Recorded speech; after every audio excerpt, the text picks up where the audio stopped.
Why were those non-Bengali observers attached in every constituency? Why? This is not good policy. This is not good policy. So what functions did they do? What result did they give?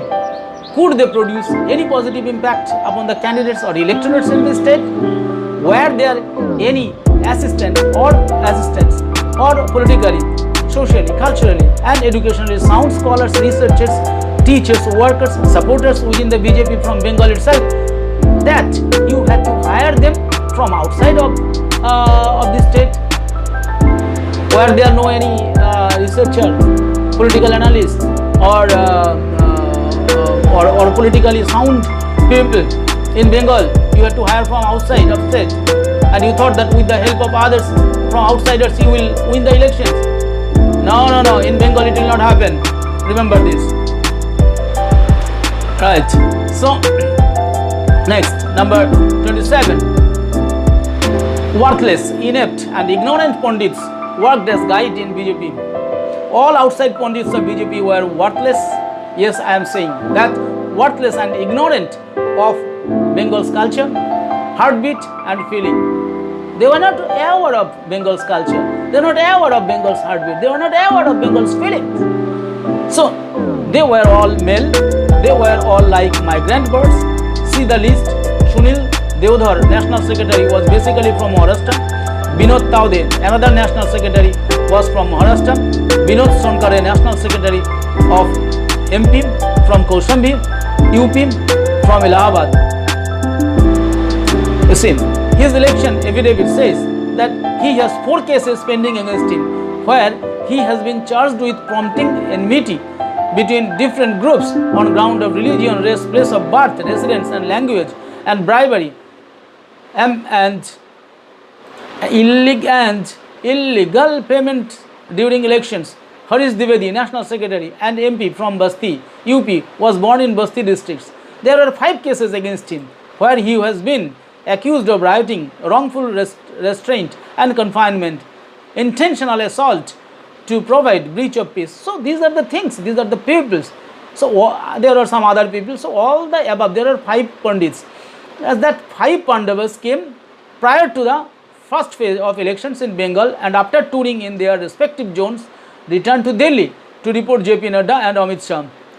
That was not all. Another 13 members of outsiders with zero knowledge of Bengal or little knowledge of Bengal came to examine the status of Bengal. Who were they? They were Sunil Bansal, a General Secretary, Organization, UP, from Rajasthan. Okay. Then number 2, Ravindra Raju, Bhakti Bhai Dalsania, then Ratnakar, he was a Joint Secretary, Organization. Then number 5, Pavan Rana, like this. So many people from outside came here. So there were lack of, what does this show? All these things show that BJP in West Bengal has no such intellectuals or no political analysts, no good people, no analysts, no researchers, right? No true researchers. If they were in their wing, intellectual wing, then they could, they were invited, but they were not invited. Why? Because they do not have actually, or they do not have good connection. Okay, number 28. No strong chief ministerial candidate in BJP. Another thing was there, before 2021 assembly elections, the BJP could not give a good name, alternative name of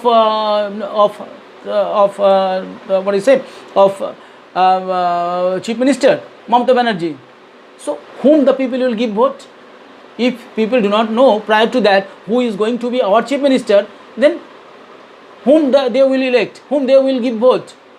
So there was not a strong chief ministerial face before the electors in Bengal. It was also reported in some newspapers as the biggest problem of the BJP in Bengal is the same as in Delhi. The party lacks a credible face in the state when pitted against the image of a firebrand street fighter and able administrator, Mamata Banerjee. Imagine. So there was no chief ministerial candidate, and you think that you will win the election. No, it cannot happen. Right? The election in West Bengal was fought between incumbent Chief Minister Mamata Banerjee versus a Bhumiputra. Who is Bhumiputra? Abstract idea, right? And then next, faulty selection of candidates. The selection of candidates was also full of flaws.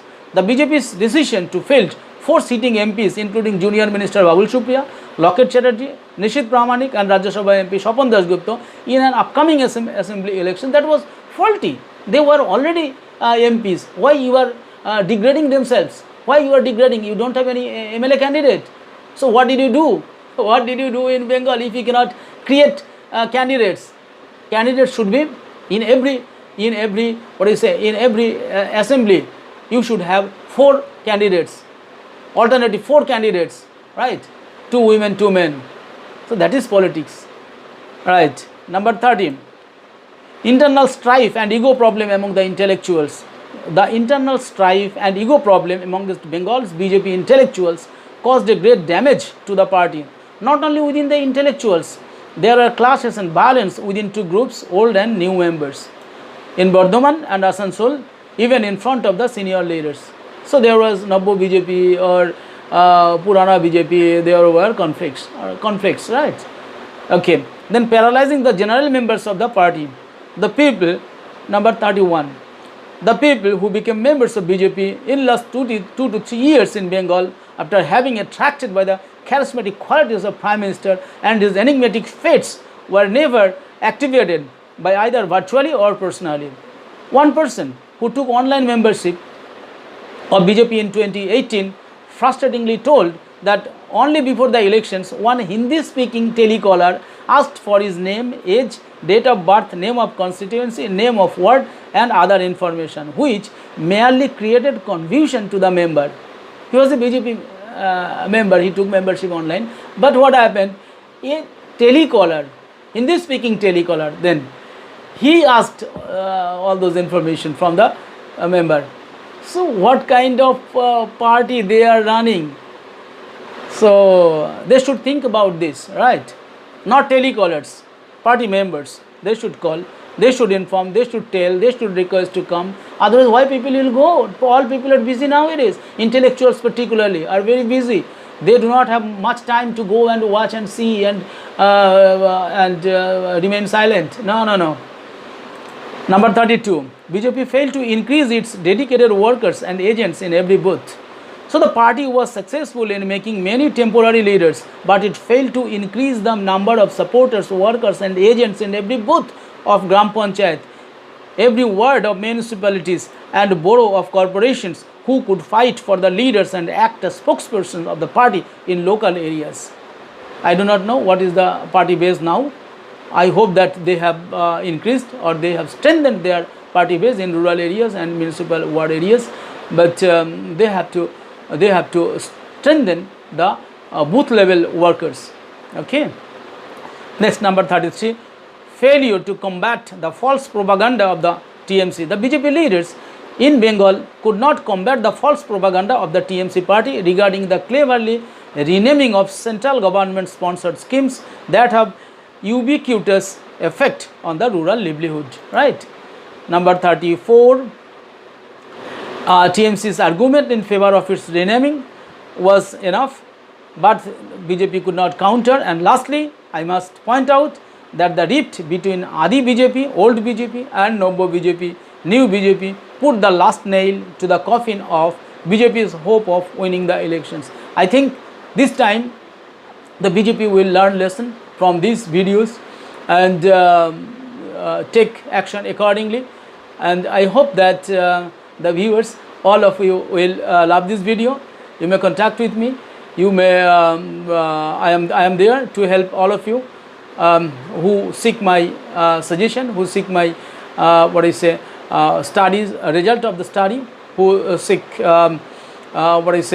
consultants from me. And I am an unbiased person. I may help the political aspirants, the political parties, the political leaders, and show them proper way to win the elections.